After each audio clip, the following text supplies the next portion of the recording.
Getting into investing can feel, well, it can feel like you're trying to solve a puzzle in a language you don't even speak. It's just confusing, right? But what if I told you that by just grabbing onto a few core ideas, we can turn all that confusion into real confidence? That's what we're going to do today. We're going to build your personal investment roadmap, and we're starting right now. I mean, where do you even start? It's the classic problem, right? You see all these numbers, all these different options, and it's a lot. It's totally overwhelming. So think of this explainer as our journey together. We're going to navigate these exact questions and lay out a clear roadmap for you to follow. Okay, so first things first, what is a mutual fund really? At its heart, it's super simple. Think of it like a basket. Instead of you having to go out and pick every single stock and bond yourself, which, let's be honest, is a ton of work, a professional manager does it for you. They pool your money with thousands of other people and buy a whole collection of investments. For a lot of folks, it's one of the easiest ways to get that all-important diversification. All right, so your journey begins right here with a pretty fundamental choice. You've got two main flavors of funds, and each one is built for a totally different purpose, a different destination. Let's stick with this journey idea. Think about it like you're choosing a car. On one hand, you've got equity funds. These are your sports cars. They're built for speed, right? The goal is long-term growth, which means you have the potential for some really high returns, but the ride can be a lot bumpier. Then on the other hand, you've got debt funds. These are your reliable sedans. Their goal is totally different: stable, predictable income. It's a much smoother, maybe a little slower journey with a lot less risk. This is going to be for your more conservative, moderate risk investors. Okay, so let's be real for a second. We've all done it. You see a list of funds and your eyes go straight to the one with the highest return. It's so tempting to just pick that one and call it a day. But that is a classic trap. Because those high returns, they're only half the story.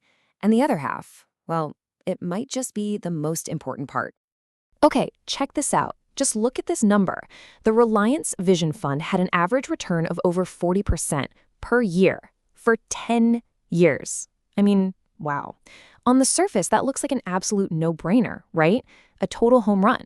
You just pick that one and be done with it. But what aren't we seeing here? And here is the other side of the coin.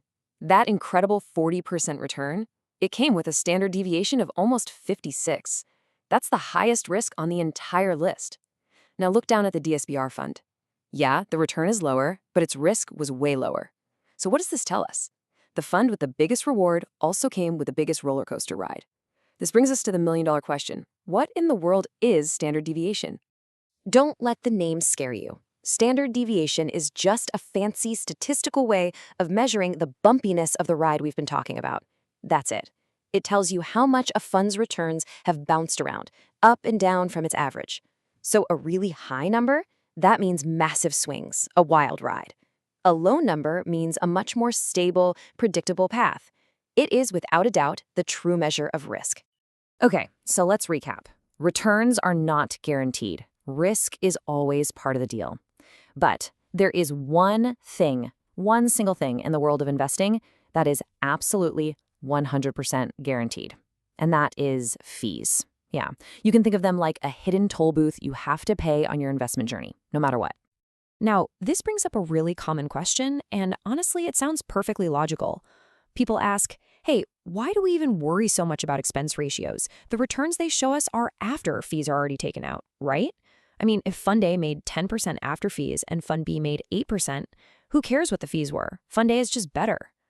But that way of thinking misses something absolutely critical. And here's what it is. Past performance is a prediction. Fees are a guarantee. Let that sink in.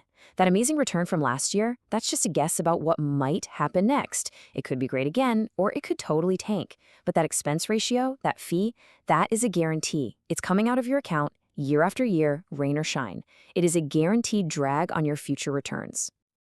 All right, so now that we've got a handle on this whole dance between return, risk, and fees, we can actually start building our roadmap. We can map out a route to avoid the most common pitfalls that trip up almost every new investor. So what are these pitfalls? First up, chasing past returns. We just saw that with the 40% fund, right? Looking at that big number without seeing the whole picture. Second, ignoring risk. That means not understanding the bumpiness of your investment, which we now know we can check with standard deviation.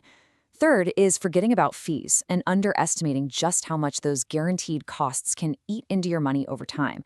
And finally, a big one, lacking diversification. That's putting all your eggs in one basket, whether it's just one fund or having a garage full of nothing but sports cars.